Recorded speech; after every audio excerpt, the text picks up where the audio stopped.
Hey everybody, Nick here, and today, well, I got a really exciting project I'd like to announce formally. I can think of no better day than today to finally take the wraps on it. It's something I've been working on for a while. As many of you may know, I look at all kinds of crazy gear on this channel, whether it's wristwatches, pocket knives, high-end pens, all kinds of things like that. If you watch my channel, there's a pretty good chance that you are geared up and ready to go. But the thing is, your everyday carry may be missing something crucial. You may be missing knowledge. That's right, all the gear in the world will not help you if you don't have the proper knowledge to be able to use that gear in a situations where maybe your safety isn't guaranteed, when there are tactical or strategic issues in play. I mean, if you don't have the knowledge to use your gear, then really, what are you doing? You don't even have there's nothing there for you. And so I can really think of no better person to bring you the sorts of tactical, survival, strategic knowledge required to use your gear properly than, well, me, myself. And so to that end, I'd like to announce today the start of the Nick Shabazz School for High-Speed, Low-Drag Tactical Survival. Now, of course, I the correspondence course, I'm not going to show you the whole thing, but I can show you a couple of clips to let you know the kinds of quality content you're going to be getting if you sign up. So let's cut to a clip.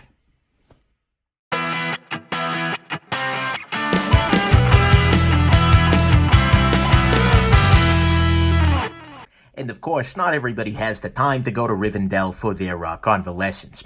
Moving on, when you are out and about and you are hungry, one of the very best ways to deal with that, to survive, if you will, as you're out and about, are mushrooms. The thing with mushrooms, though, is that although they can be very tasty, they can also be very dangerous. Because, for instance, all of these mushrooms pictured here on this slide will kill you freaking dead. You take one bite of this and bam, mycotoxin takes out your liver, you're done for. That's not a good thing, as far as I'm concerned, so don't eat these freaking mushrooms. These mushrooms will kill you.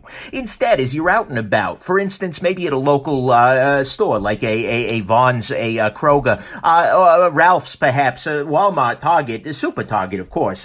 You don't want to forage for mushrooms at your regular Target, you're going to come up dry. Anyways, these are the kinds of mushrooms you should be looking for.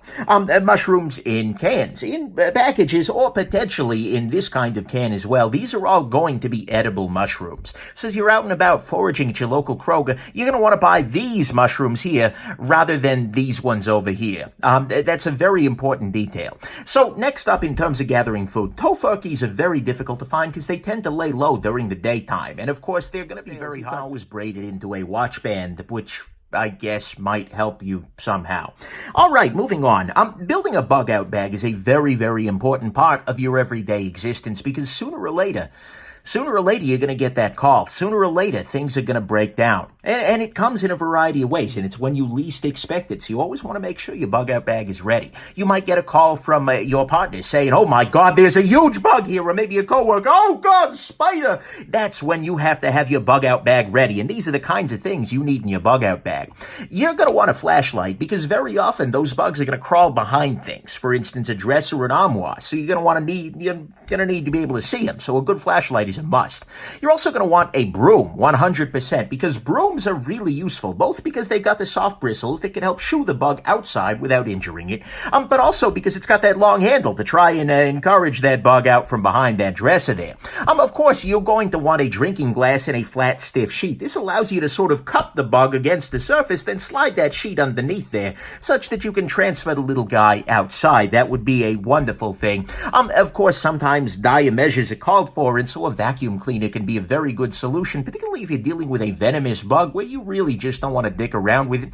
A vacuum will pick that little guy up off the wall with zero concern. And of course, always, there's the worst case, the nuclear option, so to speak, is to throw a fly swatter in your bug-out bag, because that's gonna be occasionally what the doctor called for, so to speak. It'd be a weird kind of doctor, right? Anyway, so that's your bug-out bag. Want to make sure you have at least these things in there. And of course, we all know that the metric system is better, but sometimes you need to be ready, so that's why you're going to want to have your inch bag as well. And of course, you need to remember never to let a Vogon read you any poetry. All right, now maritime survival. Maritime survival is a very complicated topic. There's a whole bunch going on in the maritime survival domain. People talk about, when you see other survival survival schools handle this, less experienced survival schools, they tend to get into things like, oh, wow, how do you get water? How do you signal upcoming planes from desert islands? Oh, wow, how do you, lifeboats, life vessel. But there is a very, very simple solution to maritime survival.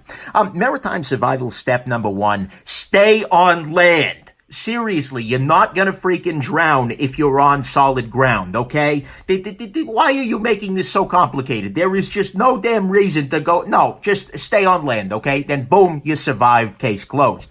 Now, moving on, Arctic survival. Arctic survival is a very complicated topic as well, because you have questions like, well, heat. Literally, the climate is trying to freaking kill you. You get like polar bears. I guess Antarctic, you get like penguins. Do they ever get mad? Look, anyways, you got all kinds of complications when most people are teaching survival. But the simple fact is there's a better way to do this. And so Arctic survival tip number 1, stay in reasonable latitudes. Like seriously, people, what is wrong with the equator? There's nothing damn wrong with the equator because that's where the weather is not trying to kill you actively. So if you stick to reasonable latitudes, Arctic survival is freaking insured. Sorry, Finland. I guess you guys are just kind of, well, good luck. Anyways, then finally, desert survival. Desert survival is a very complicated topic, and this one I do have to treat. Sometimes I just can't simplify. So step 1 for desert survival is to save room during dinner. This is really, really important because if you're staring down this big ass piece of cheesecake and you're just like, I can't do it, that's a sad situation. It's a sad state of affairs because it's not going to taste as good in a doggy bag. Next thing, if you are lactose intolerant, take a lactase supplement. Now, I know what you're thinking, Nick, this isn't a survival. It's just going to make you really uncomfortable. May not be for survival for you, but for your partner, if you don't take the lactase, they're going to wish that you hadn't survived because, oh my God. And then finally, step 3, leave the tip. Take the cannoli. This is really, really important. So, anyways, moving on. Now let's talk about California survival. There were lots of issues here, ranging from traffic to housing prices. Okay, I'm sorry. You're like the most brilliant military mind of the century, and what do you freaking do? You attack Russia in the wintertime? Really, Napoleon? Really? Okay, anyways, moving on, now to the tactical domain. Let's zoom in a little bit. And talk about a very common tactical situation, which is taking down a door, breaching a door. We've all been in a situation where a door needs to be breached. Maybe you got tangos on the other side, or maybe you're going over to a friend's house for cheesecake, and their door is stuck, and you need to help them out. Well, step 1 is always going to look the same, and that is to build a siege engine of some variety or another. This particular one I tend to recommend is from Lord of the Rings, and it's got a bunch of nice features to it. You've got the chains for free swinging there. And you've got plenty of attachment points in the back for your trolls who are going to pull this bad boy back because it's going to be a little bit heavy. You've also got yourself this big open mouth for fire in there, and I think the fire is really a nice stylistic touch. But anyways, you're going to want to build yourself a nice siege engine to be able to knock that door off of its frame. So step 1 is going to be build your siege engine. Step 2, light the fire in the mouth. Now look, I know what you're thinking, Nick, come on. You don't need to light the fire. It's really more about that swinging force. But the simple fact is, how often do you get to use a siege engine? It's like 10 cents worth of lamp oil. Just light the damn fire. You're going to look way more intimidating as you do it. It's just going to be better. So light the damn fire. Step 3, of course, gather the horde, because you're going to need to have a horde behind you if you're going to be, busting down these freaking doors into Minas Tirith and whatnot. You're going to need the horde. And then finally, unleash the fury, or in the case of the friendly cheesecake visit, unleash the cheesecake. That's also good.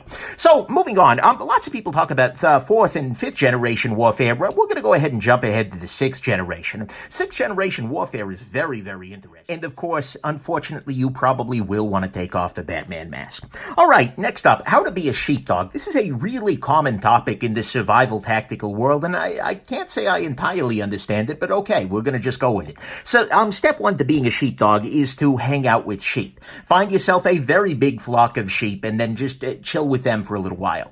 Next step is going to be bark at anything that isn't a sheep. And I mean anything. I mean, if you see an opposing shepherd, go ahead and bark. If you see a wolf, oh, you're going to be barking there. You see some kind of a freaking tiger, although there'd be a weird place to have sheep, but yeah, go bark. Just bark a lot, like over and over again until that thing, goes away. And if that thing doesn't go away, then go ahead and bite whatever it was that wasn't the sheep. Or maybe go get the shepherd. That could work too. Or maybe try barking again, I guess. Look, I'm not a dog. I don't quite understand how to do all of this, but as near as I can tell, this is going to be your best approach to being a sheepdog over here. Next, I'd like to bring up a concept which combines the last two. We're going to talk about how to be a gray sheepdog. And of course, you're going to want to make sure that you don't forget your shaving cream. Alrighty, so how to win a knife fight? This is a very interesting question. A lot of people on a regular basis ask me, Nick, what's the very, very best way to win a knife fight? Well, that's actually relatively simple. Step one is you want to get years and years of training in knife-using martial arts. This is a really important step. Anytime you're planning to knife fight, you absolutely want to make sure that you are well-trained and have the ability to do so. Next step is going to be, of course, to attempt to de-escalate the situation. Because, come on, I mean, at any given moment, if there's any kind of fight about to break out, the smartest man is the one who goes home to a warm bed that night. And even if you lose a little face, hey, you didn't get stabbed. And then step 3 for how to win a knife fight is do not get into a fucking knife fight. Come on, people. Do we have to have this conversation? No. Knife fighting is a stupid idea. Don't freaking do it, okay? There you go. That's how you survive a knife fight. You don't freaking do it. All right, now let's talk about how to win a pillow fight. Now, pillow fights present a very, very interesting set of strategic challenges. Like, is it cached in your phone or something?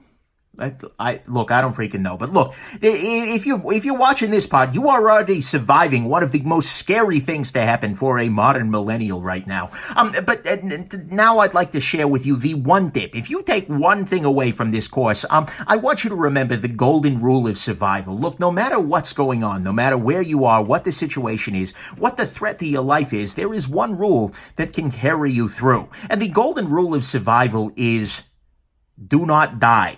Look, seriously, no matter what else you are doing, if you do not die, you will survive. That is the key. Just keep that in mind. Whenever you are in the process of surviving, just say, will this kill me? And if the answer is yes, then don't do that. If the answer is no, then do that thing, generally speaking. This right here, this will allow you to survive any situation if you just follow this rule. Do not die, and you will survive. Case closed. I don't know why all these other survival bloggers aren't, all up on this rule. I mean, look, it works for everything. I don't freaking know.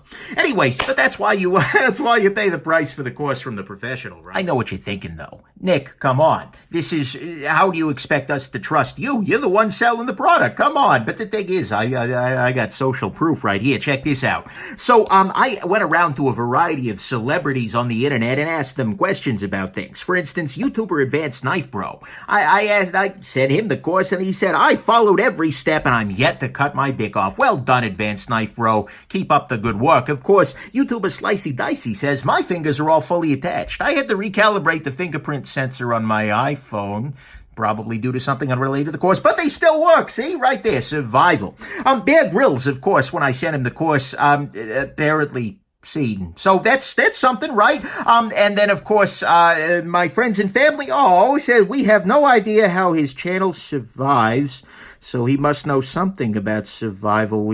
Okay, I should have screened these better. YouTuber Epic Snuggle Bunny says, thanks to this program, I have the respect of keyboard warriors everywhere. Now, isn't that what's really important in the YouTube comment threads? And of course, Pete of Cedric A to Gear and Outdoors, a true survivalist among men, says Nick's survival school taught me about looking inwards to find true self-reliance apart from the massive blood loss, probably unrelated to anything. It's been a real success. See, this is the important part right here. It's been a real success. There we go. Oh yeah, that's the kind of endorsements we're after. So I think it's only, you just need to hop right on over there and pick up your copy of the Nick Shabazz Tactical High-Speed Low-Drag School of Tactical Survival. I threw in another tactical there because it's just that tactical. Anyways, I hope this has been interesting to you and have yourselves just an absolutely wonderful rest of your April 1st. Bye now.